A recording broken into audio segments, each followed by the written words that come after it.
ಇವತ್ತು ನಾವು ಮಾಡ್ಕೊಳ್ಳುವ ಇಲ್ಲಿ ಇಷ್ಟಲಿಂಗದ ಅನುಸಂಧಾನ ಈ ಪರಿಣಾಮ ನಮ್ಮಲ್ಲಿ ಮಾಡ್ತಾ ಇಲ್ಲ ಅಂತಂದರೆ ದೋಷ ನಮ್ಮದದು, ಇಷ್ಟಲಿಂಗ ಅನುಸಂಧಾನದ ತಂತ್ರದ್ದಲ್ಲ. ಇವೆಲ್ಲ ಫುಡ್ಡನ್ನು ಅಂಥದ್ದನ್ನು ತಿನ್ನುವ ಆಹಾರವನ್ನು ವ್ಯಾಲ್ಯೂಯಬಲ್ ವಸ್ತುಗಳನ್ನು ಹಾಳು ಮಾಡ್ತಕ್ಕಂಥದ್ದು ದೇವರು ಮತ್ತು ಧರ್ಮದ ಹೆಸರಿನಲ್ಲಿ. ದೇವರು ಧರ್ಮದ ಅಸ್ತಿತ್ವವನ್ನು ಇಟ್ಟುಕೊಂಡೇ ವೈಚಾರಿಕತೆ ಬೆಳೆಸ್ಕೊಂಡ್ರೆ ಅದಕ್ಕೊಂದು ವ್ಯಾಲ್ಯೂ ಇರ್ತದೆ. ಜಾತ್ರೆ ಮತ್ತು ಈ ಥರದ ಉತ್ಸವಗಳಿಂದ ನಾವು ಜನರನ್ನು ಸಂಘಟನೆ ಮಾಡ್ತೀವಿ, ಜನರನ್ನು ಕೂಡಿಸ್ತೀವಿ, ಜನರನ್ನು ಸೇರಿಸ್ತೀವಿ ಅಂತಾರೆ. ಮತ್ತು ಜನರನ್ನು ಎದಕ್ಕೆ ಸೇರಿಸ್ಬೇಕು? ನೀವು ಸೇರಿಸೋ ಉದ್ದೇಶ ಏನು? ರಾಜಕೀಯ ಉದ್ದೇಶ. ಪ್ರತಿಕ್ರಿಯೆ ತುಂಬ ಚೆನ್ನಾಗಿದೆ, ತಾವು ಖುಷಿ ಇದ್ರಿ, ಆ ಮಾತು ಬೇರೆ. ಇಲ್ಲ, ನಾನು ಇನ್ನೂ ಖುಷಿ ಇಲ್ಲರಿ.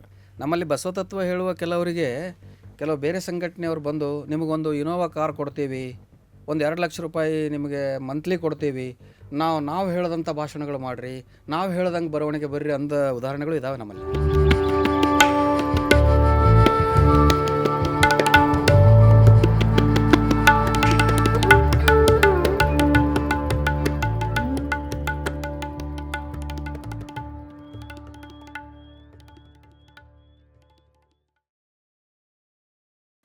ಆದರೆ ಬೇರೆ ಧರ್ಮಗಳು ಯಾವುದಾದ್ರೂ ಒಂದು ಸಿದ್ಧಾಂತ ಕೊಟ್ಟು, ಉದಾಹರಣೆಗೆ ಬುದ್ಧ ವಿಪಶ್ಯನವನ್ನು ಧ್ಯಾನದ ಮೂಲವನ್ನು ಕೊಟ್ಟು ಹೋದ ಮೇಲೆ ಬಸವಣ್ಣನವರಿಗೆ ಅದಕ್ಕೆ ಪರ್ಯಾಯವಾಗಿ ಇಷ್ಟಲಿಂಗವನ್ನು ಕೊಡ್ಬೇಕನ್ನಿಸ್ತು, ಏನು ಬರೀ ಸೋಷಿಯಲ್ ರೆವಲ್ಯೂಷನ್ ಮಾಡಿದರೆ ಸಾಕಿಲ್ಲ?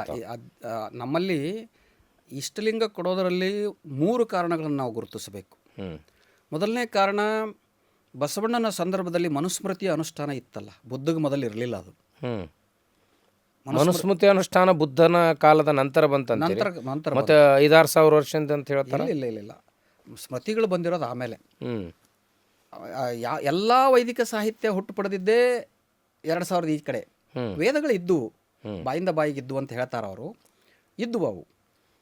ಈ ಸ್ಮೃತಿಗಳು ಆಮೇಲೆ ಹುಟ್ಟುತ್ತವೆ. ಇವೆಲ್ಲ ಸ್ಮೃತಿಗಳು ಹೊಡೆತ ತಿಂದು ಅದನ್ನು ತಡೆಯೋದಕ್ಕೆ ಹುಟ್ಟಿದಂಥ ತಂತ್ರಗಳವು. ಅಂದರೆ ಬುದ್ಧನಿಂದ ಮಹಾವೀರನಿಂದ ಹೊಡೆತ ತಿಂದ್ರಲ್ಲ ಅವರು, ತಿಂದ ಮೇಲೆ ಈ ಮನುಸ್ಮೃತಿಯನ್ನು, ಜಾತಿ ಉಪಜಾತಿಗಳನ್ನ ಹುಟ್ಟು ಹಾಕ್ತಾ ಬರ್ತಾರೆ ಅವರು. ಮನುಸ್ಮೃತಿಯಲ್ಲಿ ನೋಡಿದ್ದೀರಿ, ಬಸವಣ್ಣನ ಬರೋವರೆಗೂ ಈ ಮನುಸ್ಮೃತಿ ಅನುಷ್ಠಾನದಲ್ಲಿತ್ತು. ಮನುಸ್ಮೃತಿ ಅನುಷ್ಠಾನದಲ್ಲಿತ್ತಂದರೆ ಜಾತಿ ವ್ಯವಸ್ಥೆ ಇತ್ತು. ಜಾತಿ ವ್ಯವಸ್ಥೆನ ಹೊಡೆದು ಹಾಕಬೇಕಂದ್ರೆ ಅವರು ಮೊದಲು ಮಾಡೋದು ಇಷ್ಟಲಿಂಗದ ಧಾರಣೆಯನ್ನು ಮಾಡಿಸೋದು ಜನಗಳಿಗೆ. ಒಂದು ಸಾಮಾಜಿಕ ಕಾರಣ ಆಯ್ತದೆ. ಸಾಮಾಜಿಕ ಅಸಮಾನತೆಯನ್ನು ಹೊಡೆದು ಹಾಕಲು ಇಷ್ಟಲಿಂಗವನ್ನು ಕಟ್ಟಿದ್ರು. ಹೇಳ್ತಾರೆ ಅವರು, ಈ ಇಷ್ಟಲಿಂಗವನ್ನು ಕಟ್ಕೊಂಡ ಮೇಲೆ ಎಲ್ಲರೂ ನೀವು ಸಮಾನರು ಅಂತ. ನಿಮ್ಮ ಪೂರ್ವದ ಎಲ್ಲ ಜಾತಿ ಧರ್ಮಗಳು ಇದನ್ನು ಧಾರಣೆ ಮಾಡುವ ಮೂಲಕ ಅಳೆದು ಹೋದವು. ಸಾಮಾಜಿಕ ಸಮಾನತೆ ಬಂತು.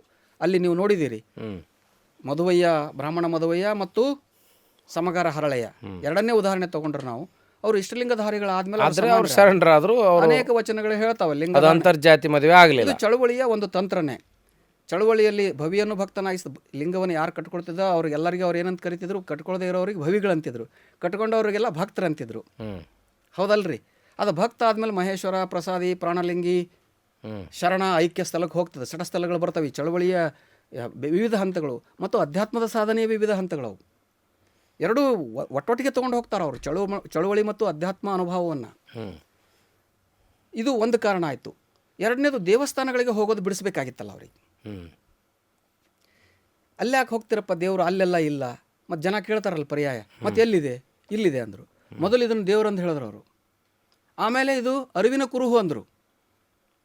ಆಮೇಲೆ ಇದು ದೇವರನ್ನು ಹುಡುಕುವ ಮಾಧ್ಯಮ ಅಂದರು. ಇದರ ಮೂಲಕ ನೀವು ದೇವರನ್ನು ಹುಡುಕಬಹುದು ಅಂದರು. ಆಮೇಲೆ ಏನಂದರು? ನೀವೇ ದೇವರು ಅಂದರು. ಅಂದರೆ step by step primary, secondary, high school, college, post graduation ಇದ್ದಂಗೆ ಬಂತು. ಒಂದು ದೇವಸ್ಥಾನಕ್ಕೆ ಹೋಗೋದು ಬಿಡಿಸೋದು, ಒಂದೇ ಇಷ್ಟಲಿಂಗವನ್ನು ಇಷ್ಟು ಆಯಾಮಗಳಲ್ಲಿ ಮಾಡಿದ್ರು ಅವರು. ಮೊದಲನೇದಾಗಿ ಸಾಮಾಜಿಕ ಸಮಾನತೆ, ಅದನ್ನು ಕಟ್ಕೊಂಡವ್ರೆಲ್ಲರೂ ಒಂದೇ ಅನ್ನೋದು. ಎರಡನೇದು, ದೇವಸ್ಥಾನಗಳಿಗೆ ಹೋಗೋದನ್ನು ನಿಲ್ಲಿಸೋದು, ಅಧ್ಯಾತ್ಮವನ್ನು ಸಾಧನೆ ಮಾಡೋದು. ಅದಕ್ಕೆ ಸಟಸ್ಥಲ ಧರ್ಮ ಸಿದ್ಧಾಂತವನ್ನೇ ಕೊಡ್ತಾರೆ ಅವರು. ಮೂರನೇದು, ಧರ್ಮವಿಹೀನರಾಗಿ ಪಶುಗಳಂತೆ ಬದುಕ್ತಿದ್ದಂಥವ್ರಿಗೂ ಒಂದು ಧರ್ಮದ, ಒಂದು ಆಚರಣೆ ಅದ ಅನ್ನೋದು. ಈಗ ಯಾರು ನಮ್ಮದು ಜಗತ್ತಿನಲ್ಲಿ ಭಾಳ ದೊಡ್ಡ ಶ್ರೇಷ್ಠ ಧರ್ಮ ಅಂತ ಹೇಳ್ತಾರೆ, ಅಲ್ಲಿ ಸ್ತ್ರೀಯರಿಗೆ ಧಾರ್ಮಿಕ ಸಂಸ್ಕಾರ ಇಲ್ಲ. ಇಲ್ಲಿ ಧಾರ್ಮಿಕ ಸಂಸ್ಕಾರ ಇದೆ. ಅದಕ್ಕೆ ಇದನ್ನು ಧರ್ಮ ಅಂದರು. ಇದನ್ನು ಧರ್ಮ, ಅವರು ಲಿಂಗಾಯತ ಇದು ಸಿದ್ಧಾಂತ ಅಂತಾರ, ಇವ್ರು ಧಾರ್ಮಿಕ ಸಂಸ್ಕಾರ ಕೊಡ್ತಾರೆ. ನಮ್ಮಲ್ಲಿ ಧಾರ್ಮಿಕ ಸಂಸ್ಕಾರ ಇದೆ. ಅದು ಒಂದು ಸಂಸ್ಕಾರ, ಒಂದು ಪ್ರೊಸೀಜರ್ ಪ್ರಕಾರ ಧಾರ್ಮಿಕ ಸಂಸ್ಕಾರವನ್ನು ಕೊಡ್ತೇವೆ ನಾವು. ಗರ್ಭಕ್ಕೆ ಲಿಂಗ ಧಾರಣೆಯಿಂದ ಹಿಡ್ಕೊಂಡು ಶವ ಸಂಸ್ಕಾರದವರೆಗೂ, ಕೊನೆಗೂ ಕೂಡ ನಾವು ಕೈಯಲ್ಲಿ ಲಿಂಗ ಇಟ್ಟನ್ನೇ ಕಳಿಸೋದು ನಮ್ಮನ್ನು, ಅಲ್ವಾ? ಧಾರ್ಮಿಕ ಸಂಸ್ಕಾರಗಳು ಹೆಣ್ಣಿಗೂ ಇದೆ. ಇಲ್ಲಿ ಹೆಣ್ಣು ಗಂಡು ಅನ್ನೋ ಭೇದ ಇಲ್ಲ. ಅಂದರೆ ಆ ಹಿಂದಿನ ಧರ್ಮಗಳ ಲೋಪದೋಷಗಳು ಎಲ್ಲವೂ ರೆಕ್ಟಿಫೈ ಆದವು. ಅಂದರೆ ಅಲ್ಲಿ ಬುದ್ಧ ಹೆಣ್ಣಿಗೆ ಧಾರ್ಮಿಕ ಸ್ವಾತಂತ್ರ್ಯವನ್ನು ಕೊಡದೇ ಇರೋ ಇತಿಹಾಸ ಇತ್ತು. ಅದನ್ನು ರೆಕ್ಟಿಫೈ ಮಾಡೋಕೆ ಒಂದು ಎಕ್ಸ್ಟ್ರಾ ಪಾಯಿಂಟ್ 12ನೇ ಶತಮಾನದಲ್ಲಿ ಮಹಿಳೆಯರ ಸಮಾನತೆ ವಿಷಯಕ್ಕೆ ಬಂದಾಗ ಈ ರೀತಿಯ ಎಲ್ಲ ಉದ್ದೇಶಗಳು ಇಟ್ಟುಕೊಂಡು ಇಷ್ಟಲಿಂಗ ಪರಿಕಲ್ಪನೆ ಬಂದಿದ್ದಿದ್ದು. ಅದಕ್ಕೆ ತಂದು ಯಾವ್ಯಾವುದೋ ಚರಲಿಂಗಗಳನ್ನು ಹರಪ್ಪ ಯಾವ್ಯಾವುದೋ ಸಣ್ಣ ಸಣ್ಣ ಲಿಂಗಗಳು, ಅವು ಚರಲಿಂಗಗಳು. ಶೈವರು ಸ್ಥಾವರ ಲಿಂಗಗಳು ಭಾಳ ದೊಡ್ಡವಿರ್ತವೆ, ಪ್ರಯಾಣದಲ್ಲಿ ಅವನ್ನ ತಗೊಂಡು ಹೋಗೋಕ್ಕಾಗಲ್ಲ ಅಂತ ಈ ತೋಳಿಗೋ ತಲೆ ಸಿಕ್ಕಿಯಲ್ಲೋ ಆ ಗರ್ಭಗುಡಿಯಲ್ಲಿರುವ ಲಿಂಗ ಆಕಾರದ ಚಿಕ್ಕ ಆಕಾರ ಸಣ್ಣ ಸಣ್ಣ ಲಿಂಗಗಳು ಇವರು ಇಷ್ಟಲಿಂಗದಲ್ಲಿ ಅದೇ ಐತಿ ಅಂತಾರಲ್ಲ. ಇದು ನೋಡ್ರಿ, ಆಮೇಲೆ ಶೈವರ ಪ್ರಭಾವಕ್ಕೆ ಒಳಗಾದ್ಮೇಲೆ ಆದ ಸ್ಥಿತ್ಯಂತರಗಳಿವೆಲ್ಲ. ಅದರೊಳಗೆ ಒಂದು ದಾರಾಸುತ್ತಿ ಐದೇಶಿಗೆ ಒಂದು ಸ್ಥಾವರ ಲಿಂಗವನ್ನು ಇಡೋದು, ಪೀಠ ಮಾಡೋದು, ಇವೆಲ್ಲ ಬಂದು ಆಮೇಲೆ. ಅದು ಎಲ್ಲಿ ಯಾವ ಇದರಲ್ಲೂ ಇಲ್ಲ, ಅದು ಮೂಲ ಇರಲಿಲ್ಲ. ಇಲ್ಲ. ಇದು ಒಂದು ಕೇವಲ ಸಾಧನ ರೀ, ತ್ರಾಟಕ ಯೋಗದು, ದೃಷ್ಟಿ ಯೋಗದು. ಇದ್ರ ಸೇಪು ಸೈಜು ನಾವೆಲ್ಲ ಮಾಡ್ಕೊಂಡಿರೋ ಇವೆಲ್ಲ. ಇದು ಕೇವಲ ಅಲ್ಟರ್ನೇಟ್ ಪರ್ಯಾಯವನ್ನು ಕೊಟ್ಟಿದ್ದು ಶರಣರು ಅಧ್ಯಾತ್ಮದ ಸಾಧನೆಗೆ, ತ್ರಾಟಕ ವ್ಯಕ್ತಿತ್ವ ವಿಕಸನಕ್ಕೆ, ಕಾನ್ಸಂಟ್ರೇಷನ್ಗೆ. ಆ ಮೂಲಕ ನಾವೇ ದೇವರಾಗುವ ಪ್ರಕ್ರಿಯೆ. ಅಲ್ಲ, ಬಟ್ ಹಂಗಂತ ಇದು ಅದರಲ್ಲಿ ಏನು ದೊಡ್ಡ ಶಕ್ತಿ, ನೆಗೆಟಿವ್ ಎನರ್ಜಿಯನ್ನು ಕಳೆಯುವ ಶಕ್ತಿ ಇದೆ. ಅದನ್ನೇ ಹೇಳ್ತಾ ಇದ್ದೀನಿ ನಾನು. ನಿಮ್ಮ ವ್ಯಕ್ತಿತ್ವ ವಿಕಸನ ಅಂದ್ರೆ ಅದೇ ಅಲ್ಲ. ಅದು ಒಂದು ಸಲ ಅದು ಇಷ್ಟಲಿಂಗ ಅನುಸಂಧಾನದ ಪರಿಣಾಮ ಏನು, ಮನಸ್ಸನ್ನು ನಿಯಂತ್ರಣದಲ್ಲಿ ಇಟ್ಟುಕೊಳ್ಳೋದಕ್ಕೆ ಅದು ಒಂದು ಬರ್ತದೆ. ಅಲ್ಲಿ ಬೇರೆ ಬೇರೆ ಮಾರ್ಗಗಳು ಇರಬೇಕು. ಇದು ಒಂದು ಮಾರ್ಗ. ಮನವೆಂಬ ಸಖಿಯಿಂದ ಅನುಭವ ಕಲಿತೆನು ಶಿವನೊಡನೆ ಅಕ್ಕ ಹೇಳ್ತಾಳಲ್ಲಿ. ನೀವು ಈ ಇಷ್ಟಲಿಂಗ ಅನುಸಂಧಾನ ಬಹಳ ತದೇಕ ಚಿತ್ತದಿಂದ ಪರಿಪೂರ್ಣವಾದ ಸೈಂಟಿಫಿಕ್ ವೇಯಲ್ಲಿ ಮಾಡೋದಾದರೆ, ಲಿಂಗಾಂಗ ಸಾಮರಸ್ಯದಲ್ಲಿ ಮಾಡೋದಾದರೆ, ನಿಮ್ಮಲ್ಲಿ ಸಮರಸ, ಸಮಕಳೆ, ಸಮಭಾವಗಳು ಅಳವಟ್ಟು ನಾನು ನೀನು ಅನ್ನುವ ಭೇದ ಅಳೆದು ಹೋಗಿ ನಾವೆಲ್ಲ ಒಂದೇ ಅನ್ನುವ ಭಾವ ಅದರ ಮೂಲಕ ಬರಲೇಬೇಕು. ಬಂದಿತ್ತು ಆಗ ಶರಣರಿಗೆ, ಹಾಗೆ ಬದುಕಿದ್ರು ಅವರು. ಇವತ್ತು ನಾವು ಮಾಡ್ಕೊಳ್ಳುವ ಈ ಇಷ್ಟಲಿಂಗದ ಅನುಸಂಧಾನ ಈ ಪರಿಣಾಮ ನಮ್ಮಲ್ಲಿ ಮಾಡ್ತಾ ಇಲ್ಲ ಅಂತಂದರೆ ದೋಷ ನಮ್ಮದದು. ಇಷ್ಟಲಿಂಗ ಅನುಸಂಧಾನದ ತಂತ್ರದ್ದಲ್ಲ. ಅದನ್ನು ನಾವು ಸರಿಯಾಗಿ ಆ ತಂತ್ರವನ್ನು ಹೇಳಬೇಕಲ್ಲ. ಹೌದು, ಈಗ ಉದಾಹರಣೆಗೆ ನಾನು ನಿಮ್ಗಾಗಲೇ ಹೇಳಿದೆ, ಈ ಆದಿಶಿವನ ಹಿಡ್ಕೊಂಡು ಕಲಿಸುವ ಧ್ಯಾನ ಪ್ರಕ್ರಿಯೆಗಳು, ಇನ್ನರ್ ಇಂಜಿನಿಯರಿಂಗ್ ಇರ್ಬೋದು ನಮ್ಮ ಸದ್ಗುರುದು, ಅಥವಾ ಆರ್ಟ್ ಆಫ್ ಲಿವಿಂಗ್ ಗುರುಜಿ ಹೇಳುವಂಥ ಸುದರ್ಶನ ಕ್ರಿಯೆ ಇರ್ಬೋದು. ಅಲ್ಲಿ ಯಾಕೆ ನಮ್ಮ ಯೂತ್ಸ್ ಹೋಗ್ತಾರಂದ್ರೆ ಅದೇನೋ ಒಂದು ಆಧ್ಯಾತ್ಮ ಮಾರ್ಗವನ್ನು, ಮನಸ್ಸಿಗೆ ಪೂರಕವಾಗುವಂಥ ಮಾರ್ಗವನ್ನು ಸೈಂಟಿಫಿಕ್ಕಾಗಿ ಹೇಳ್ತಾರೆ ಅನ್ನೋ ಕಾರಣದಿಂದ ಕೋಟಿಗಟ್ಟಲೆ ದುಡ್ಡು ಕೊಟ್ಟು ಹೋಗ್ತಾರೆ. ಮತ್ತು ಇಷ್ಟಲಿಂಗದಲ್ಲಿ ಅದು ಇಲ್ಲ ಅಂತ ನಾವು ಹೇಳೋ ಬದಲು ಅಥವಾ ಇದೆ ಅನ್ನೋದಾದ್ರೆ ಅದನ್ನು ಸಾಬೀತು ಮಾಡಬೇಕಲ್ಲ. ಅಲ್ಲ, ಸಾಬೀತು ಮಾಡೋ ಅಗತ್ಯ ಇಲ್ಲ. ಅದನ್ನು ಕಲಿಸ್ಬೇಕಲ್ಲ. ಅದನ್ನೇ ಹೇಳ್ತಾ ಇದ್ದೀನಿ. ಸಾಬೀತಲ್ಲ ನಾನು ಹೇಳೋದು. ಅಲ್ಲಲ್ಲ, ಸಾಬೀತಲ್ಲ ನಾನು ಹೇಳ್ತಾ ಇರೋದು ನಿಮಗೆ. ನೀವು ನಮ್ಮ ಮಠಾಧೀಶರು, ನಾವು ನಮ್ಮ ಮಕ್ಕಳಿಗೆ ಲಿಂಗ ಕಟ್ಟಲೇ ಇಲ್ಲರಿ. ನಾವೇ ಲಿಂಗ ಪೂಜೆ ಮಾಡ್ತಾ ಇಲ್ಲ, ಲಿಂಗದ ಅನುಸಂಧಾನ ಮಾಡ್ತಾ ಇಲ್ಲ, ಗೊತ್ತಿಲ್ಲಲ್ಲ, ಏನೂ ಗೊತ್ತಿಲ್ಲ ಅಂದಾಗ ಹಾದಿಗೆ ಹೋದ್ಮೇಲೆ ಹುಡುಗರು, ನೀವು ಮನೆಯಲ್ಲಿ ಏನೂ ಊಟ ಕೊಡದೇ ಇರುವಾಗ ಅಲ್ಲಿ ಹಾದಿಯಲ್ಲಿ ನೊಣ ಧೂಳು ಮೆತ್ತಿರೋ ಜಿಲೇಬಿಗಳು ಲೈಕ್ ಆಗ್ತವೆ, ಅವರಿಗೆ ಎಲ್ಲವೂ ಲೈಕ್ ಆಗ್ತವೆ. ಸ್ಟ್ರೀಟ್ ಫುಡ್ ಲೈಕ್ ಆಗ್ತವೆ. ನೀವು ನಿಮ್ಮ ಮನೆಯಲ್ಲಿ ಮೃಷ್ಟಾನ್ನ ಭೋಜನ ಕೊಡದೇ ಇರುವಾಗ ಸ್ಟ್ರೀಟ್ ಫುಡ್ಗಳು ತೊಗೊಳ್ತಾ ಇದ್ದಾರೆ. ನೀವೆಲ್ಲ ಹೇಳಿದ್ರಲ್ಲ ಯಾವ್ಯಾವ ಸ್ಟ್ರೀಟ್ ಫುಡ್ಗಳ ಹೆಸರುಗಳು, ಅವೆಲ್ಲ ನಮ್ಮ ಮಠಗಳು ಕೊಟ್ಟಿಲ್ಲ, ಅದನ್ನು ನಮ್ಮ ಪೇರೆಂಟ್ಸ್ಗಳು ಕೊಟ್ಟಿಲ್ಲ. ಆ ಕಾರಣಕ್ಕೆ ಇವತ್ತು ಕುಂಕುಮವಾಲಗಳ ಒಂದು ವಿಧ್ವಂಸಕ ಪಡೆ ನಮ್ಮಲ್ಲಿ ಉತ್ಪತ್ತಿಯಾಗಿದ್ದು. ಕುಂಕುಮವಾಲಗಳು ನಮ್ಮ ಹುಡುಗರಿಗೆ ದೇಶಭಕ್ತಿ, ಹಿಂದುತ್ವ, ಇದರ ನಶೆ ಭಾಳ ದಿಢೀರಂತ ಇರ್ಲಿಕ್ಕೆ ಕಾರಣ ಏನಂದ್ರೆ ನಾವು ಇಷ್ಟಲಿಂಗ ಮತ್ತು ಭಸ್ಮದ ಶಕ್ತಿಯನ್ನು ಹೇಳ್ಕೊಟ್ಟಿಲ್ಲ. ಅದು ಹೇಳುವ ತೀವ್ರತೆ ಈಗ ಬೇಕು. ಮತ್ತು ಮಹಿಳೆಯರಿಗೆ, ಪಾಪ ಮಹಿಳೆಯರು ಬಹಳ ಧಾರ್ಮಿಕವಾಗಿ ನರಳಿದರು. ಮಹಿಳೆಯರಿಗೆ ಧಾರ್ಮಿಕ ಸ್ವಾತಂತ್ರ್ಯವನ್ನು ಕೊಟ್ಟದ್ದು ಲಿಂಗಾಯತ ಧರ್ಮ. ಇವತ್ತು ವೈದಿಕರ ಧರ್ಮ ಮಿಸ್ಯೂಸ್ ಆಗ್ತಾ ಇರೋದೇ ನಮ್ಮ ಮಹಿಳೆಯರಿಂದ. ಅಂದರೆ ಈ ಸಂಸ್ಕಾರಗಳೆಲ್ಲ ಅದಾವಲ್ಲ, ಇವ್ರಿಗೆ ಇಷ್ಟಲಿಂಗ ಸರಿಯಾಗಿ ಗೊತ್ತಾದರೆ, ಅಥವಾ ಈ ಧರ್ಮ ನಿಮಗೆ ಭಾಳ ದೊಡ್ಡ ಸ್ವಾತಂತ್ರ್ಯವನ್ನು ಕೊಟ್ಟಿದೆ ಅಂತ ಹೇಳುವಂಥ ರೀತಿ ಹೆಂಗಾಗಬೇಕು. Women empowerment is related. ಏನು ಮಹಿಳೆಯರಿಗೆ ಏನು ಗೊತ್ತಾಗಬೇಕು? ಮಹಿಳೆಯರಿಗೆ ನಮ್ಮ ಧರ್ಮದ ತತ್ವಗಳು ಗೊತ್ತಾಗಬೇಕು. ಅವರು ಇಷ್ಟಲಿಂಗ ನೀವು ನೋಡ್ರಿ, ಅವರಿಗೆ ಒಂದು ಮಾಸಿಕ ಋತುಚಕ್ರದ ಸಂದರ್ಭದಲ್ಲೂ ಕೂಡ ಅವರು ಮನುಷ್ಯರಂತೆ ಕಾಣದೇ ಇರುವಂಥ ವ್ಯವಸ್ಥೆ ಇತ್ತು. ಅದರಿಂದ ಹೊರಗೆ ಬಂದು ಇವರು ತಲೆ ಮೇಲೆ ನೀರು ಹಾಕೊಂಡು ದೇವರ ಮನೆಗೆ ಹೋಗ್ಬೋದು. ಅವರು ಇಷ್ಟಲಿಂಗ ಅನುಸಂಧಾನವನ್ನು ಮಾಡ್ಬೋದು. ಎಲ್ಲೋ ಚಾಪಿ ಚಟಾಯಿಗಳು ತೊಗೊಂಡು 5 ದಿವಸ ಹೊರಗೆ ಕೂರುವಂಥ ವ್ಯವಸ್ಥೆ ಲಿಂಗಾಯತರಲ್ಲಿ ಇಲ್ಲ. ಅದು ಆ ಅಮಾನವೀಯ ವಿಷಯಗಳೇ ನಮ್ಮಲ್ಲಿ ಇಲ್ಲ. ಅವ್ರಿಗೆ ಅದನ್ನು ವಿಷಯ ತಿಳಿಸೋರು ಬೇಕಲ್ಲ, ತಿಳಿಸ್ಬೇಕಾಗಿದೆ ನಾವು. ಅವರು ತಿಳಿಸಿದ್ರೆ ಹೆಣ್ಣೊಂದು ಕಲಿತಾರೆ ಶಾಲೆಯೊಂದು ತೆಗೆದಂತೆ ಅನ್ನೋ ಹಾಗೆ ಅವರು ಇಷ್ಟಲಿಂಗದ ಅನುಸಂಧಾನ ನಮ್ಮ ಆಚರಣೆಗಳು ಹೆಣ್ಮಕ್ಳು ಕಲ್ತ್ರೆ ಮಕ್ಕಳಿಗೂ ಬಂದ್ಬಿಡ್ತದೆ. ಅದು ಆಟೋಮೆಟಿಕ್ಲಿ ಅವಾಗ ಈ ಸ್ಟ್ರೀಟ್ ಅವರೇ ಅವರು ಮಂಗಳ ಗೌರಿ, ಶುಕ್ರ ಗೌರಿ ಮಾಡ್ತಾರೆ, ಶನಿ ದೇವಸ್ಥಾನ ಅಂತ ಹೋಗೋದು ತಪ್ತದಲ್ಲ. ಅವ್ರಿಗೆ ಇಷ್ಟಲಿಂಗ ನನಗೆಲ್ಲವನ್ನು ಮೀರಿ ಕಲಿಸ್ತದೆ ಅಂತ ಮಹಿಳೆಯರಿಗೆ ಹೆಚ್ಚು ಕಲಿಸ್ಬೇಕು ಈ ಧರ್ಮ ಸಿದ್ಧಾಂತವನ್ನು. ನಾನು ಹೇಳ್ತೇನಲ್ಲ, ನಮ್ಮ ಕಡೆ ಸಾಮಾನ್ಯವಾಗಿ ಒಂದು ನುಡಿಗಟ್ಟನ್ನು, ಗಾದೆ ಮಾತನ್ನು ಬಳಸ್ತಾರೆ. ಮಾಸ್ತಾರು ಎದ್ದು ನಿಂತು ಹುಚ್ಚು ಹೋದರೆ ಹುಡುಗರು ಓಡಾಡಿ ಹುಚ್ಚು ಹೋಯ್ತವಂತ. ನಮ್ಮಲ್ಲಿ ಇದೆಲ್ಲವನ್ನು ಕಲಿಸ್ಬೇಕಾದವರು ತಾವೇ ಪ್ರಾಣ ಪ್ರತಿಷ್ಠಾಪನೆಗೆ ಹೋಗೋದು, ತಾವೇ ಕಳಸಾರೋಹಣಕ್ಕೆ ಹೋಗೋದು, ತಾವೇ ಲಕ್ಷ ದೀಪೋತ್ಸವಕ್ಕೆ ಹೋಗೋದು, ಸಾವಿರಾರು ಲೀಟ್ರ್ಗಳಷ್ಟು ಎಣ್ಣೆಯನ್ನು ಹಾಳು ಮಾಡೋದು. ಇವೆಲ್ಲವನ್ನು ಮಾಡುವಾಗ ಸಾಂಕೇತಿಕವಾಗಿ ಒಂದು 5 ದೀಪ ಹಚ್ಚಿ ನಿಮ್ಮ ಆಚರಣೆಗಳು ಮಾಡಬೇಕು, ಅದು ಮಾಡಲೇಬಾರ್ದಂತಲ್ಲ. ಇವೆಲ್ಲ ಫುಡ್ಡನ್ನು, ಅಂಥದ್ದನ್ನು, ತಿನ್ನುವ ಆಹಾರವನ್ನು, ವ್ಯಾಲ್ಯೂಯಬಲ್ ವಸ್ತುಗಳನ್ನು ಹಾಳು ಮಾಡ್ತಕ್ಕಂಥದ್ದು ದೇವರು ಮತ್ತು ಧರ್ಮದ ಹೆಸರಿನಲ್ಲಿ. ದೇವರು ಧರ್ಮದ ಅಸ್ತಿತ್ವವನ್ನು ಇಟ್ಟುಕೊಂಡೇ ವೈಚಾರಿಕತೆ ಬೆಳೆಸ್ಕೊಂಡ್ರೆ ಅದಕ್ಕೊಂದು ವ್ಯಾಲ್ಯೂ ಇರ್ತದೆ. ಅಂಥದ್ದೆಲ್ಲ ಇವರೇ ಮಾಡುವಾಗ ಮತ್ತು ನಾವು ಅವರು ಯಾರು ಕಲಿಸ್ಬೇಕಾಗಿತ್ತು ಇವೆಲ್ಲ ಅವರೇ ಇಂಥವೆಲ್ಲ ಅವರೇ ಕನ್ಫ್ಯೂಷನ್ನಲ್ಲಿದ್ದಾರೆ. ಕನ್ಫ್ಯೂಷನ್ ಇಲ್ಲರಿ, ಅದೊಂದು ದಂಧೆ ಮಾಡ್ಕೊಂಡು ಬಿಟ್ರು ಅವರು. ಮಾಡ್ಕೊಂಡಾಗ ಸಮಾಜ ಹಳ್ಳ ಹಿಡಿತದೆ. ಈಗ ಹಾಗೆ ಆಗಿರೋದು. ಅದನ್ನು ಕೇಳಿದ್ರೆ ಈ ಜಾತ್ರೆ ಮತ್ತು ಈ ಥರದ ಉತ್ಸವಗಳಿಂದ ನಾವು ಜನರನ್ನು ಸಂಘಟನೆ ಮಾಡ್ತೀವಿ, ಜನರನ್ನು ಕೂಡಿಸ್ತೀವಿ, ಜನರನ್ನು ಸೇರಿಸ್ತೀವಿ ಅಂತಾರೆ. ಮತ್ತು ಜನರನ್ನು ಎದಕ್ಕೆ ಸೇರಿಸ್ಬೇಕು? ನೀವು ಸೇರಿಸೋ ಉದ್ದೇಶ ಏನು? ರಾಜಕೀಯ ಉದ್ದೇಶ. ದೇವರು ಧರ್ಮ ಹೊಟ್ಟೆ ಹೊರೆಯೋದು ಮತ್ತು ರಾಜಕೀಯ ಉದ್ದೇಶಕ್ಕೆ ಬಳಸ್ತಾ ಇದ್ದಾರೆ. ದೇವರು ಧರ್ಮ ಅಧ್ಯಾತ್ಮ ಅನ್ನುವಂಥದ್ದೆಲ್ಲ ತೀರಾ ವೈಯಕ್ತಿಕವಾದಂಥದ್ದು. ಎಲ್ಲ ಧರ್ಮಗಳಲ್ಲೂ ಇದೆ ಅದು. ತನ್ನಾಶ್ರಯ ರತಿ ಸುಖದ ತಾನುಂಬೋ ಊಟವ ಎಲ್ಲ ಇದೆ ವಚನಗಳಲ್ಲಿ. ವಚನಗಳ ಮೂಲಕನೇ ಉತ್ತರ ಹೇಳ್ತಾ ಹೋಗಬೇಕು, ಕೊಡ್ತಾ ಹೋಗಬೇಕು. ಈಗ ಇವರು ಅಷ್ಟು ಆರ್ಭಟ ಮಾಡ್ತಾ ಇರಬೇಕಾದಾಗ ಬಸವ ತತ್ವ, ವಚನಗಳು, ಶರಣತತ್ವದಲ್ಲಿ ನಂಬಿಕೆ ಇಟ್ಟಿರುವಂಥ ಹಲವು ಸಂಘಟನೆಗಳು, ಉದಾಹರಣೆಗೆ ಹೇಳೋದಾದ್ರೆ ಬಸವ ಸಮಿತಿ, ರಾಷ್ಟ್ರೀಯ ಬಸವದಳ, ಜಾಗತಿಕ ಲಿಂಗಾಯತ್ ಮಹಾಸಭಾ, ಮಠಾಧಿಪತಿಗಳ ಒಕ್ಕೂಟ, ಇವರ ವೈಯಕ್ತಿಕ ಪ್ರತಿಷ್ಠೆ ಅಥವಾ ಸಾಂಘಟಿಕ ಕೊರತೆ, ನ್ಯೂನತೆಯಿಂದಾಗಿ ಇದರ ಗಟ್ಟಿತನ ಕಡಿಮೆ ಆಗ್ತದೆ ಅಂತ ನಿಮಗೇನಾರು ಅನ್ನಿಸ್ತದೆಯಾ? ನಿಮಗಿಲ್ಲಿ ಅವಶ್ಯವಾಗಿ ಹೇಳಬೇಕಾದ್ದು ಏನಂದರೆ, ಇವು ಅನ್ಆರ್ಗನೈಸ್ಡು, ಅಸಂಘಟಿತ ಮತ್ತು ಒಕ್ಕಟ್ಟು ಇಲ್ಲದೇ ಇದ್ದರೆ ಭಾಳ ಖುಷಿಪಟ್ಟಿದ್ದಾರೆ ಈ ಧರ್ಮ ಮತ್ತು ತತ್ವದ ವಿರೋಧಿಗಳು. ಕಳೆದ 7-8 ವರ್ಷಗಳಲ್ಲಿ ಈ ಎಲ್ಲ ಸಂಘಟನೆಗಳು ಒಂದು ಪ್ಲಾಟ್ಫಾರ್ಮಿಗೆ ಬಂದವು. ಮಠಾಧೀಶರ ನಡುವೆ ಇರತಕ್ಕಂಥ ಸಣ್ಣ ಪುಟ್ಟ ಭೇದ ಭಾವಗಳು, ಭಿನ್ನಾಭಿಪ್ರಾಯಗಳ ಹೊರತಾಗಿಯೂ ಒಂದು ಮಠಾಧಿಪತಿಗಳ ಒಕ್ಕೂಟ ನಿರ್ಮಾಣ ಆಯಿತು. ಅದರ ಮೂಲಕ ಬಸವ ತತ್ವವನ್ನು ನಂಬಿದ ಮಠಾಧಿಪತಿಗಳು, ಲಿಂಗಾಯತ ಮಠಾಧಿಪತಿಗಳ ಒಕ್ಕೂಟ ಆಯಿತು. ಕಳೆದ 7-8 ವರ್ಷಗಳಲ್ಲಾದಂಥ ಧನಾತ್ಮಕವಾದ ಬೆಳವಣಿಗೆಗಳು.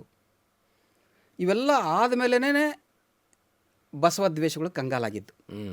ರಾಷ್ಟ್ರೀಯ ಬಸವದಳ ಇತ್ತು, ಎಲ್ಲನೇ ಎಲ್ಲ ಬಸವಪರ ಸಂಘಟನೆಗಳು, ಲಿಂಗಾಯತ ಧರ್ಮಪರವಾದಂಥ ಸಂಘಟನೆಗಳು, ಮಠಾಧಿಪತಿಗಳು ತಮ್ಮ ನಡುವೆ ಇದ್ದಂಥ ಸಣ್ಣ ಪುಟ್ಟ ಭಿನ್ನಾಭಿಪ್ರಾಯ, ಮಾತಾಜಿ ಲಿಂಗದೇವದ ಬದಲಾವಣೆ ಮೂಲಕ ಅದು ದೂರಾಗಿದ್ದರು. ಭಾಳ ದೊಡ್ಡ ಪ್ರತಿಭಟನೆ ಆಯಿತು, ಅದಕ್ಕೆ ದೂರಾಗಿದ್ದರು, ಬಂದಿದ್ದಾರೆ.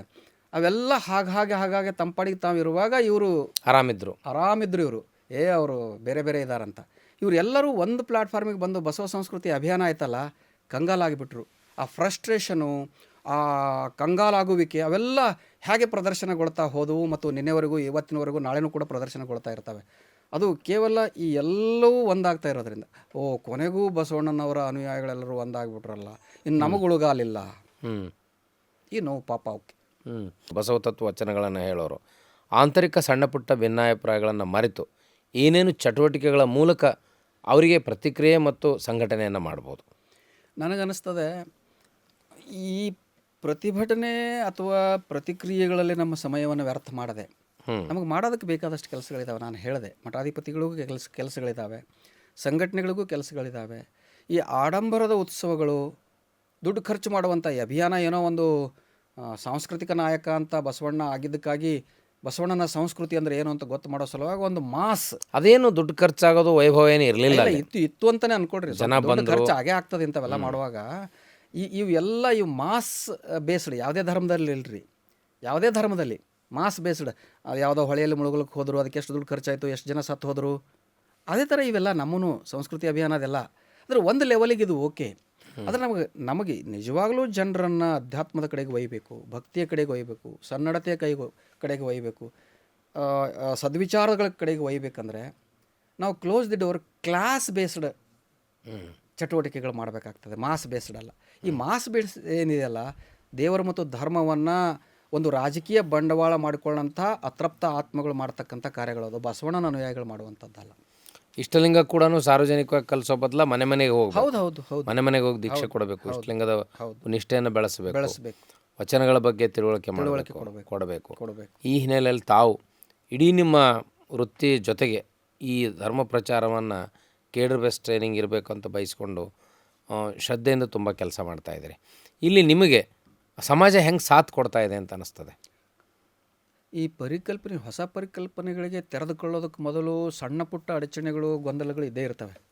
ಒಂದು ಸಲ ಜನಕ್ಕೆ ಕ್ಲಿಯರ್, ನಾನು ಈ ಥರದ ಚಟುವಟಿಕೆಗಳು ಆರಂಭ ಮಾಡಿದಾಗ, ಒಂದು ಕೋವಿಡ್ ಸಂದರ್ಭದಲ್ಲಿ ಪಠ್ಯಕ್ರಮವನ್ನು ಮಾಡಿ ಆರಂಭ ಮಾಡಿದಾಗ ಭಾಳ ನೀರಸವಾದ ಪ್ರತಿಕ್ರಿಯೆ ಇತ್ತು. ಇವತ್ತು ನನಗೆ ಡೇಟ್ಗಳು ಹೊಂದಾಣಿಕೆ ಮಾಡೋದು, ಡೇಟ್ ಹೊಂದಿಸಿ ಇವೆಲ್ಲವನ್ನು ಶೆಡ್ಯೂಲ್ ಮಾಡೋದೇ ಭಾಳ ಕಷ್ಟ ಆಗಿದೆ. ಜನರದ್ದು ಭಾಳ ಸಕಾರಾತ್ಮಕವಾದಂಥ ಪ್ರತಿಕ್ರಿಯೆ ಇದೆ, ಸ್ವೀಕರಿಸಿದ್ದಾರೆ. ಮತ್ತು ಎಲ್ಲೂ ಏನೂ ಕೇಳದೇ ಇರುವಂಥ ವಿಷಯಗಳು, ಲಿಂಗಾಯತ ಧರ್ಮದ ಇತಿಹಾಸ, ಅದರ ಸಿದ್ಧಾಂತ ಜನಕ್ಕೆ ಗೊತ್ತಾಗ್ತಾ ಇದೆ. ಅದು ಆದ್ರೆ ಪ್ರತಿಕ್ರಿಯೆ ತುಂಬ ಚೆನ್ನಾಗಿದೆ, ತಾವು ಖುಷಿ ಇದ್ರಿ, ಆ ಮಾತು ಬೇರೆ. ಇಲ್ಲ, ನಾನು ಇನ್ನೂ ಖುಷಿ ಇಲ್ಲರಿ. ಅಂದರೆ ನಮಗೆ ಸಿಗಬೇಕಾದ ಸಪೋರ್ಟ್ ಸಿಗಬೇಕಾಗಿತ್ತಲ್ಲ. ಯಾವುದಾರ ಸಿದ್ಧಾಂತವನ್ನು ಪ್ರತಿಪಾದನೆ ಮಾಡೋ ವ್ಯಕ್ತಿ ಅವನು ಸಮಾಜದ ಜಂಗಮ ಆಗಬೇಕು. ಅವನಿಗೆ ಮುಖ್ಯ ಕೆಲಸ ಮಾಡೋಂಥವನಿಗೆ ಬೇರೆ ಬೇರೆ ಸಿದ್ಧಾಂತಗಳ ಭಾಷಣ ಹೊಡ್ಕೊಂತ ಹೋಗೋರಿಗೆ ಸಿಕ್ಕಂಥ ಅಲ್ಲಿ ಬಾಡಿಗೆ ಭಾಷಣದ ಪರಿಕಲ್ಪನೆ ಇದೆ. ನಮ್ಮಲ್ಲಿ ಬಸವತತ್ವ ಹೇಳುವ ಕೆಲವರಿಗೆ, ಕೆಲವು ಬೇರೆ ಸಂಘಟನೆಯವರು ಬಂದು, ನಿಮಗೊಂದು ಇನೋವಾ ಕಾರ್ ಕೊಡ್ತೀವಿ, ಒಂದು 2 ಲಕ್ಷ ರೂಪಾಯಿ ನಿಮಗೆ ಮಂತ್ಲಿ ಕೊಡ್ತೀವಿ, ನಾವು ಹೇಳದಂಥ ಭಾಷಣಗಳು ಮಾಡಿರಿ, ನಾವು ಹೇಳ್ದಂಗೆ ಬರವಣಿಗೆ ಬರ್ರಿ ಅಂದ ಉದಾಹರಣೆಗಳು ಇದ್ದಾವೆ ನಮ್ಮಲ್ಲಿ. ನಮ್ಮಲ್ಲಿ ಆ ಒಂದು ವ್ಯವಸ್ಥೆ ಇಲ್ಲ. ಅದನ್ನು ಕಮರ್ಷಿಯಲೈಸ್ ಕೂಡ ಮಾಡಬಾರ್ದು. ನನಗೆ ಕಮರ್ಷಿಯಲೈಸ್ ಮಾಡಬಾರ್ದು ಅಂದ್ರೆ ಒಳಗೊಂಥರ ನೋವಾಗಕ್ಕೆ ಶುರುವಾಗುತ್ತಲ್ಲ. ಇಲ್ಲ, ಹಾಗೆ ನಾ ಇಷ್ಟು ಮಾಡ್ತಾ ಇದ್ದೀನಿ, ನನ್ನ ಆರೋಗ್ಯ ಕೆಡುತ್ತೆ, ನಾನಿಷ್ಟು ಊರೂರು ಸುತ್ತಾ ಇದ್ದೀನಿ, ಆಗಬಾರ್ದು. ಅದು ಕ್ಯಾಂಪ್ಗಳನ್ನು ಮಾಡ್ತೀನಿ, ನಮ್ಮ ಕರ್ತವ್ಯ ರೀ, ಅದನ್ನು ನಾವು ಮಾಡಬೇಕಾದ್ದು ಕರ್ತವ್ಯ. ಮಠಗಳು ಆ ಥರದ ಸಂಪನ್ಮೂಲ ವ್ಯಕ್ತಿಗಳನ್ನು, ಆ ವ್ಯವಸ್ಥೆಯನ್ನು ಹುಟ್ಟು ಹಾಕಿದ್ರೆ ಕಷ್ಟ ಆಗೋದಿಲ್ಲ. ಅದು ಅದಕ್ಕೆ ಈಗ ಇನಿಷಿಯೇಷನ್ ಆಗಿದೆ. ಆರಂಭದಲ್ಲಿ ಇವೆಲ್ಲ ಇರ್ತಾವೆ. ಅವು ನಮ್ಮ ಕೆಲವು ಹಿರಿಯ ಮಠಾಧೀಶರು ಇದನ್ನೆಲ್ಲ ತಿಳ್ಕೊಂಡಿದ್ದಾರೆ. ಇವತ್ತು ಕರ್ನಾಟಕದಲ್ಲಿ ಲಿಂಗಾಯತ ಪರಂಪರೆಯಲ್ಲಿ ಸಾಕಷ್ಟು ಯುವಯತಿಗಳು ಬಂದಿದ್ದಾರೆ. ಆ ಯುವಯತಿಗಳಿಗೂ ಕೂಡ ಇದರ ಬಗ್ಗೆ ಸರಿಯಾಗಿ ಮನನ ಆದರೆ, ರಿಸೋರ್ಸ್ಫುಲ್ ಪರ್ಸನ್ನನ್ನು ಜನ್ರೇಟ್ ಮಾಡಬೇಕು ಅಥವಾ ಮಠ ಈ ಕೆಲಸ ಮಾಡಬೇಕು ಅನ್ನೋದ್ರ ಬಗ್ಗೆ ಲಕ್ಷ್ಯ ಹರಿಸಲಿಕ್ಕೆ ಅವ್ರಿಗೊಂದು ತರಬೇತಿ ಅವಶ್ಯಕತೆ ನನಗೆ ಯಾಕೋ ಅನ್ನಿಸ್ತಾ ಇದೆ. ಆ ಕುರಿತು ಸಾಣೆಹಳ್ಳಿಯಲ್ಲಿ ಕಳೆದ ವರ್ಷ ಬಹುಶಃ ಒಂದು 130, 70, 80 ಮಠಾಧಿಪತಿಗಳಿಗೆ ಒಂದು ಒಕ್ಕೂಟ, ಒಂದು ಕಮ್ಮಟ ಇಲ್ಲಿ ಆಗಿದೆ. ಆನಂತರ ಸಿದ್ಧಗಂಗಾ ಮಠದಲ್ಲೂ ಕೂಡ 200-300 ಜನ ಮಠಾಧಿಪತಿಗಳಿಗೆ ಒಂದು ಕಮ್ಮಟ ಆಗಿದೆ. ಧಾರವಾಡದಲ್ಲಿ ಒಂದು ಸಭೆ ಆಗಿತ್ತು. ಅದು ಸಭೆಗಳು, ಈ ಕಮ್ಮಟಗಳು 2 ಆಗಿದ್ದಾವೆ. ಆರಂಭ ಆಗಿದೆ. ಆದರೆ ಅಲ್ಲಿ ಕೆಲವು ನ್ಯೂನತೆಗಳಿದ್ದಾವೆ. ಅಲ್ಲಿ ಏನಾಗಿದೆ ಅಂದರೆ, ಅಲ್ಲಿ ಮತ್ತೆ ಅಷ್ಟಾವರಣ, ಪಂಚಾಚಾರ, ಶಟಸ್ಥಲಗಳ ಕುರಿತೇ ವಿಷಯಗಳು ಚರ್ಚೆ ಆಗಿದ್ದಾವೆ. ನಮ್ಮ ಆಚರಣೆಗಳು ಏನು, ನಾವು ಯಾವ್ಯಾವುದಕ್ಕೆ ಹೋಗಬಾರ್ದು, ನಾನು ಹೇಳಿದೆ, ಪ್ರಾಣ ಪ್ರತಿಷ್ಠಾಪನೆ, ಕಳಸಾರೋಹಣ, ಇಂಥವು ದೇವಸ್ಥಾನಗಳ ಉದ್ಘಾಟನೆ ಇವೆಲ್ಲ, ಇಂಥವಕ್ಕೆಲ್ಲ ನಾವು ಎನ್ಕರೇಜ್ ಮಾಡಬಾರ್ದು ಅನ್ನೋಂಥ ಚರ್ಚೆಗಳು ಆಗಿದ್ದಾವೆ. ಆಗಿಲ್ಲ ಅಂತಿಲ್ಲ. ಬಹುಪಾಲು ಜನರ ನಂಬಿಕೆ ಅಂತ ಮಠಾಧೀಶರು ಎಕ್ಸ್ಪ್ಲನೇಷನ್ ಕೊಡೋಕೆ ಹೋಗ್ತಾರೆ. ಇಲ್ಲ, ಅದು ಆಗಿದೆ ಅಲ್ಲ, ಅದಾದಮೇಲೂ ಕೂಡ ಕೆಲವರು ಬದಲಾಗಿದ್ದಾರೆ, ಬದಲಾಗಿಲ್ಲ ಅಂತಿಲ್ಲ. ಆದರೆ ಈ ಚಳವಳಿಯ ಹಿನ್ನೆಲೆ, ಅಂದರೆ ಶರಣರು ಹೇಗೆ ಒಂದು ಚಳವಳಿಯ ಹಿನ್ನೆಲೆ ಇಟ್ಟುಕೊಂಡು ಅಧ್ಯಾತ್ಮವನ್ನು, ಅನುಭವವನ್ನು, ಸಾಮಾಜಿಕ ಕಳಕಳಿಯನ್ನು ಹೊಂದಿದ್ರು, ಆ ರೀತಿಯ ಮನಸ್ಥಿತಿ ಮಠಾಧೀಶರಿಗೆ, ತರುಣ ಮಠಾಧೀಶರಿಗೆ ವಿಶೇಷವಾಗಿ ಅಧ್ಯಯನದ ಜೊತೆ ತರಬೇತಿಯನ್ನು ಕೊಡಬೇಕಾದ ಅಗತ್ಯ ಇದೆ. ಚಳವಳಿ ಹಿನ್ನೆಲೆ ಬೇಕು ಇದಕ್ಕೆ. ಸುಮ್ಮನೆ ವಚನಗಳು ಇಟ್ಟುಕೊಂಡ್ರೂ ಕೂಡ ನಮ್ಮಲ್ಲಿ ಏನು ಮಾಡಿದ್ದಾರೆ, ವಚನಗಳು ಇಟ್ಟುಕೊಂಡಾಗೂ ಕೇವಲ ಭಕ್ತಿಯ ವಚನಗಳೇ ಇಟ್ಟುಕೊಂಡು ಅವನ್ನೇ ನಾವು ಹೇಳ್ಕೊತ ಹೋಗಿದ್ದೀವಿ. ನಾವೇ ಬಸವಣ್ಣನನ್ನು ಭಕ್ತಿ ಭಂಡಾರಿ ಅಂದಿದ್ದಕ್ಕೆ ಇವತ್ತು ಅದು ಭಕ್ತಿ ಚಳವಳಿ ಮಾತ್ರ, ಅದು ಬೇರೆ ಏನೂ ಅಲ್ಲ ಅಂತ ನಮ್ಮ ಬಸವದ್ವೇಷಗಳು, ಈ ಚಳವಳಿಯ ವಿರೋಧಿಗಳು ಹೇಳುವಂಗಾಗಿದೆ. ನಾವು ವೇದಭಂಜಕ ಬಸವಣ್ಣ, ಸಾಂಸ್ಕೃತಿಕ ನಾಯಕ ಬಸವಣ್ಣ, ಸಾಮಾಜಿಕ ಚಳವಳಿಗಾರ ಬಸವಣ್ಣ, ಸಮತಾ ನಾಯಕ ಬಸವಣ್ಣ, ಬಹುಜನ ಚಳವಳಿಯ ನೇತಾರ ಬಸವಣ್ಣನ ನಿಜ ಅಸ್ತಿತ್ವವನ್ನು ನಾವೇ ಮಸಕು ಮಾಡೋದಲ್ಲ. ಅಲ್ಲ, ಇದನ್ನು ಹೇಳೋದ್ರ ಮೂಲಕ ಅವನ ಭಕ್ತಿ ಶಕ್ತಿಯನ್ನು ನೀವು ಕಳೀತಾ ಇದ್ದೀರಿ ಅಂತ ಇವ್ರು ಹೇಳ್ತಾ ಇದ್ದಾರೆ. ಯಾರೂ ಕಳಿಯೋಕ್ಕೆ ಸಾಧ್ಯ ಇಲ್ಲರಿ ಬಸವಣ್ಣನ ಭಕ್ತಿಯನ್ನು. ಬಸವಣ್ಣನ ಭಕ್ತಿ ಯಾರು ಕಳೀಲಿಕ್ಕೆ ಸಾಧ್ಯ ಇದೆ? ಬಸವಣ್ಣನ ಭಕ್ತಿ ಇರೋದೇ ಸಮಾಜೋದ್ಧಾರದಲ್ಲಿ ಹೊರತು ಆತ್ಮೋನ್ನತಿಯಲ್ಲ. ಇಡೀ ಚಳವಳಿ ಇದು ಆತ್ಮೋನ್ನತಿಯ ಚಳವಳಿ ಅಲ್ಲ, ಸಮಾಜೋನ್ನತಿಯ ಚಳವಳಿ ಇದು. ಆತ್ಮೋನ್ನತಿಗಿಂತ ಸಮಾಜೋನ್ನತಿ ಚಳವಳಿ ಇದು. ನಿಮ್ಮ ಆಧ್ಯಾತ್ಮಿಕ ಸಾಧನೆ ಕೂಡ ಸಮಾಜಕ್ಕೆ ಏನಾದರೂ ಕೊಡಬೇಕದು. ಸುಮ್ಮನೆ ಇಷ್ಟು ದೊಡ್ಡ ಗಡ್ಡ ಬಿಟ್ಟುಕೊಂಡು ದೇವ್ರನ್ನ ಸಾಕ್ಷಾತ್ಕರಿಸ್ಕೊಂಡು ಹುಟ್ಟಿ ಆಮೇಲೆ ಸತ್ತು ಹೋದ್ರೆ ಸಮಾಜಕ್ಕೆ ನಿಮ್ಮಿಂದ ಏನು ಉಪಯೋಗ? ನೀವು ಭಾಳ ದೊಡ್ಡ ವಿದ್ವಾಂಸರಾದ್ರಪ್ಪ, ತಪಸ್ಸು ಮಾಡಿದ್ರಿ 20 ವರ್ಷ, ದೇವ್ರನ್ನೂ ಒಲಿಸ್ಕೊಂಡ್ರಿ, ಎಲ್ಲ ಮಾಡಿದ್ರಿ, ನಿಮ್ಮಿಂದ ಸಮಾಜಕ್ಕೆ ಏನು ಯೂಸ್ ಕೇಳ್ತಾರೆ ಅವರು. ಅಂತರಂಗದ ಅಭಿವೃದ್ಧಿ ಆಯ್ತು ಅಂತಾರೆ. ಆಯಿತು, ವೈಯಕ್ತಿಕ ಆಯಿತು. ಆದರೆ ನಮ್ಮ ಚಳವಳಿ ವೈಯಕ್ತಿಕವಾದಲ್ಲ. ಹೇಳ್ತಾರಲ್ಲ ಶರಣರು, ಗಡ್ಡ ಬಿಟ್ಟವೊಂದು ತಪಸ್ಸು ಮಾಡಿದವರು, ಪವನ ಸಾಧಕರೆಲ್ಲ ಕಳವಳಿಸಿ ಕೆಟ್ಟರು, ಗಾಳಿ ಸಾಧಕರೆಲ್ಲ ಕಾಗಿಗಳಾದರು, ಅಲ್ಲಂಪ್ರಭುಗಳು ಹೇಳ್ತಾರೆ. ಬಸವಣ್ಣ ಭಕ್ತ ಸಾಧಕನಾಗಿ ಜಗದ್ಗುರು ಆದ. ಅಂದರೆ ಇಡೀ ಚಳವಳಿಯ ಮೂಲ ಆಶಯ ಸಮಾಜೋನ್ನತಿಯ ಹೊರತು ಆತ್ಮೋನ್ನತಿ ಅಲ್ಲ. ಇಲ್ಲ ಅಂತಂತಲ್ಲ, ಆತ್ಮೋನ್ನತಿಯನ್ನು ಸಾಧಿಸುವ ಮೂಲಕ ಅದರ ಪರಿಣಾಮವನ್ನು ಸಮಾಜಕ್ಕೆ ನೀವು ಕೊಟ್ಟು ಸಮಾಜೀಕರಣಗೊಳಿಸಬೇಕು. ಅಲ್ಲಿಗೆ ಬಂದು ನಿಲ್ತದೆ. ಶರಣಸ್ಥಳಕ್ಕೆ ಬಂದ ತಕ್ಷಣ ನಾವು ಶರಣಾಗತಿ ಆಗೋದು, ಸಮಾಜಕ್ಕೆ ಶರಣಾಗತಿ ಆಗೋದು ಶರಣಸ್ಥಳದಲ್ಲಿ. ಭಾಳಷ್ಟು ವಿಷಯಗಳನ್ನು, ಆಶಯಗಳನ್ನು ನಿಮ್ಮ ವಿಡಿಯೋಗಳ ಮೂಲಕ ನಿರಂತರ ಹಂಚಿಕೊಳ್ತಾ ಇದ್ರಿ. ನಾನು ಇಲ್ಲಿ ನಿಮಗೆ ಮುಖಾಮುಖಿ ಆಗೋದ್ರ ಮೂಲಕ ನಿಮ್ಮ ಒಂದಿಷ್ಟು ಆಂತರಿಕ ಶಕ್ತಿ, ಸಾಮರ್ಥ್ಯ, ತುಮಲಗಳನ್ನು ಅರ್ಥ ಮಾಡ್ಕೊಳ್ಳೋಕ್ಕೆ ಸಾಧ್ಯ ಆಯಿತು. ಅಂಥ ಅವಕಾಶ ಮಾಡಿಕೊಟ್ಟಿದ್ದಕ್ಕಾಗಿ ತಮಗೆ ವಚನ ಟಿ ವಿಯ ಲಕ್ಷಾಂತರ ವೀಕ್ಷಕರ ಪರವಾಗಿ ಶರಣಾರ್ಥಿಗಳನ್ನು ಸಲ್ಲಿಸ್ತೇನೆ. ಶರಣಾರ್ಥಿ. ನೀವು ಕೂಡ ನಮಗೆ ಪರ್ಯಾಯ ಮಾಧ್ಯಮಗಳ ಅಗತ್ಯ ಇವತ್ತು ತುಂಬಾ ಇದೆ. ಲಿಂಗಾಯತ ಫಿಲಾಸಫಿಯನ್ನು ನಾವು ಜನತೆಗೆ ಮುಟ್ಟಿಸೋ ಸಲುವಾಗಿ ಆ ಕುರಿತು ತಾವು ಕೆಲಸ ಮಾಡ್ತಾಯಿದ್ದೀರಿ. ತಮಗೆ ಒಂದು ಅಭಿನಂದನೆ ಹೇಳ್ತಾ, ಅದರ ಜೊತೆಗೆ ನನ್ನ ವಿಚಾರಗಳು, ನನ್ನವಲ್ಲ ಶರಣರ ವಿಚಾರಗಳನ್ನು ಜನತೆಗೆ ಮುಟ್ಟಿಸುವ ಸಲುವಾಗಿ ಒಂದು ಅವಕಾಶ ಮಾಡಿಕೊಟ್ಟು ಈ ವೇದಿಕೆಯನ್ನು ನನಗೆ ಕೊಟ್ಟಿರೋದಕ್ಕಾಗಿ ತಮಗೂ ಅನಂತ ಶರಣಾರ್ಥಿ.